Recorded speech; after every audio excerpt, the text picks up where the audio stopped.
बिस्मिल्लाहिर्रहमानिर्रहीम। अस्सलामुअलैकुम नाज़रीन कराम, नई वीडियो में आपको खुश आमदीद कहते हैं। कल से शुरू होने वाला अगला हफ्ता कैसा होगा, क्या होने जा रहा है, चीफ जस्टिस ने आज अपने खिताब में बिल्कुल वाज़े कर दिया है।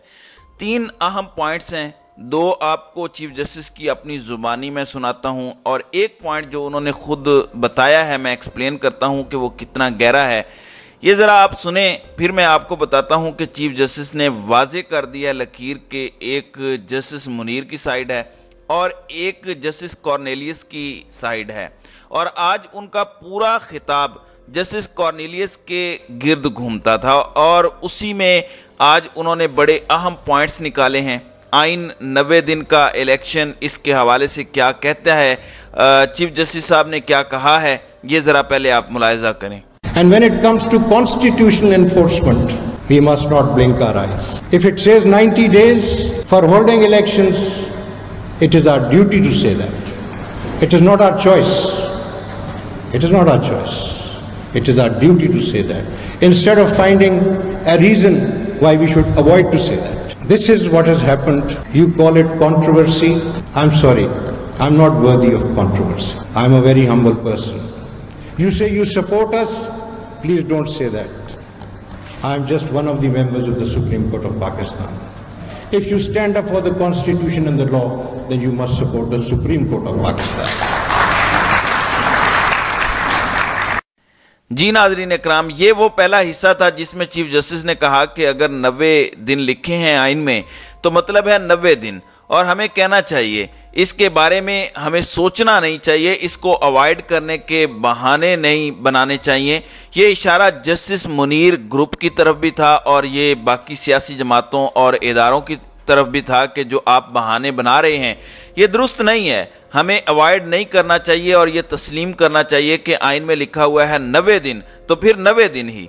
इसमें मैसेज इमरान खान के लिए भी था कि आप कहते हैं कि आप हमें सपोर्ट करते हैं, हमें सपोर्ट ना करें, पूरी सुप्रीम कोर्ट को सपोर्ट करें। ये बड़ा अहम नुक्ता है क्योंकि जस्टिस मुनीर ग्रुप के कुछ जजेस अगर रुजू कर लेते हैं और कहते हैं कि हम आइन को इम्प्लीमेंट करवाने के लिए आपके साथ खड़े हैं, तो हो सकता है कि चीफ जस्टिस जब मजीद कार्रवाई करें तो बड़ा बेंच बना दें, 10, 12, 14 का बेंच बन जाए।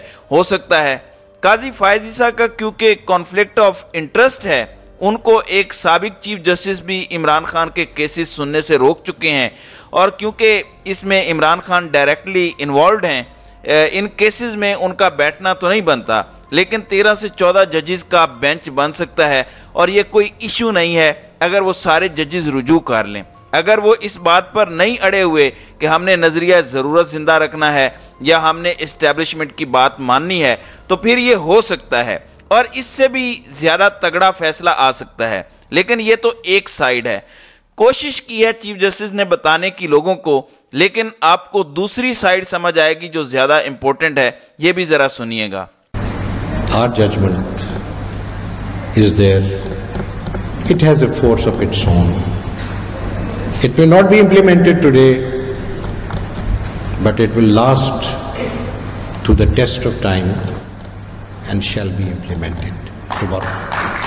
जी नाज़रीन इकराम, इस क्लिप का वाज़े मतलब ये नज़र आता है कि चीफ जस्टिस ये समझ चुके हैं, जान चुके हैं कि उनके फैसले पर अमल दरामद नहीं होगा, तो उन्होंने कहा कि वक्त साबित करेगा कि हमारा फैसला दुरुस्त था, और फिर अगर आप इसको जोड़ के पढ़ें तो जब वक्त साबित करेगा, जैसे जस्टिस कॉर्नेलियस का फैसला आज तक उसकी मिसाल दी जाती है, जो अक्सरियती जजेस थे उनकी मिसाल नहीं दी जाती, उनके नाम तक किसी को नहीं पता। जस्टिस मुनीर जिल्लत की अलामत बन चुके हैं और जस्टिस कॉर्नेलियस को लोग आज भी कोट करते हैं। उन्होंने इस पैराए में बात की क्योंकि आज उन्होंने सारी बातें जस्टिस कॉर्नेलियस के हवाले से की हैं।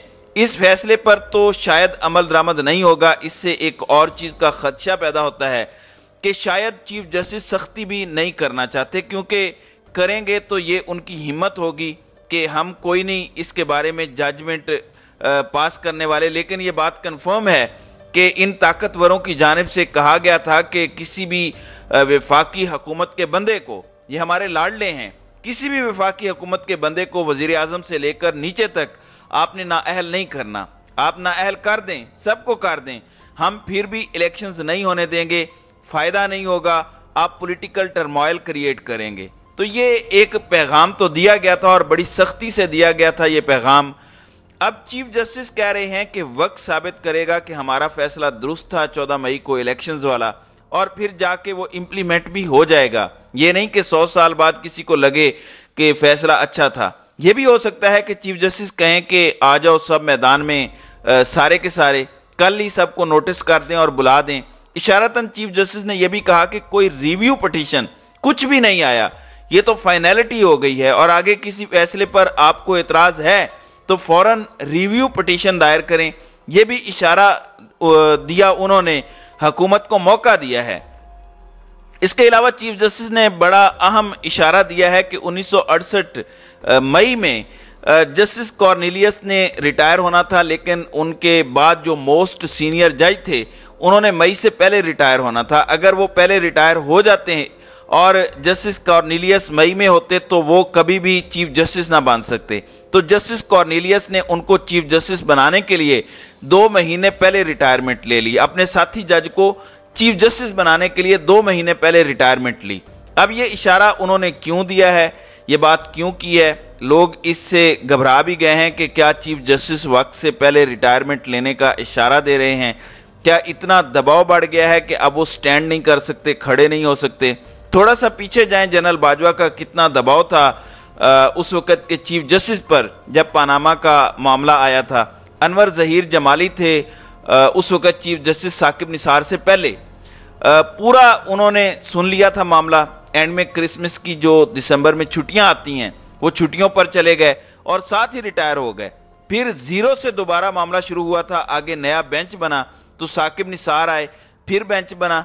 इसीलिए ये गालियां देते हैं साकिब निसार को, क्योंकि अनवर ज़हीर जमाली को इन्होंने डरा धमका के मैनेज कर लिया था, वरना वो भी बंदा जाते जाते हीरो बन सकता था, लेकिन उस बंदे को इन्होंने मैनेज कर लिया। जनरल बाजवा ने पता नहीं कौन सी धमकी दी होगी, क्या कहा होगा, साथ जनरल फैज हमीद भी होगा, तो इन सब ने मैनेज कर लिया था और नवाज शरीफ को बचा लिया था।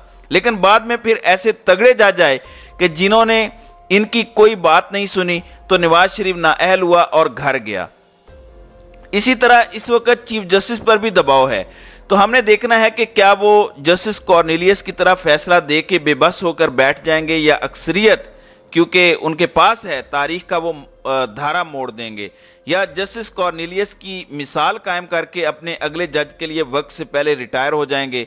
बहाना ये होगा कि अगला जज जल्दी चीफ जस्टिस बन जाए, या कोई और एक्सक्यूज होगी, ये तो आने वाला वक्त बताएगा। कल का दिन नाजरीन करम बड़ा अहम है और इसमें सारे इंपॉर्टेंट काम होने जा रहे हैं। इमरान खान ने आज ऐलान किया है कि मैं बैठने वाला नहीं हूँ। 10 तारीख से 14 के दरमियान मुसलसल सड़कों पर होंगे इमरान खान। 10 तारीख को उनकी पेशी है और इस पेशी के दौरान क्या होता है, मारने की भी कोशिश हो सकती है, फिर गिरफ्तारी भी हो सकती है, क्योंकि अभी की इत्तलाआत ये हैं कि चूँकि चीन के वजीर खारजा आ रहे थे और हालात यहाँ पर ख़राब ये नहीं करना चाहते थे, इसलिए भी गिरफ्तारी नहीं हुई, वरना प्लान पूरा था, तैयारी पूरी थी, ऑर्डर्स थे। अब ये 10 तारीख को फिर कोशिश कर सकते हैं और इसीलिए इमरान खान खुल के बोल रहे हैं। उन्हें पता चल गया है कि चीफ जस्टिस ऑफ पाकिस्तान पर शदीद तरीन दबाव है, अनप्रेसिडेंटेड दबाव है, तो उनके लिए भी अब सख्त फैसला लेना मुश्किल हो गया है। इमरान खान ने खुद अब सारा बेड़ा उठा लिया है और अवाम के बलबूते पर वो अब एक बार फिर टकराने के लिए तैयार हैं। तो देखते हैं कि अब सूरत हाल किस तरफ जाती है। तो नाज़रीन कराम, आपकी इस वीडियो के हवाले से क्या राय है? आप अपनी राय का इजहार कमेंट सेक्शन में ज़रूर कीजिएगा।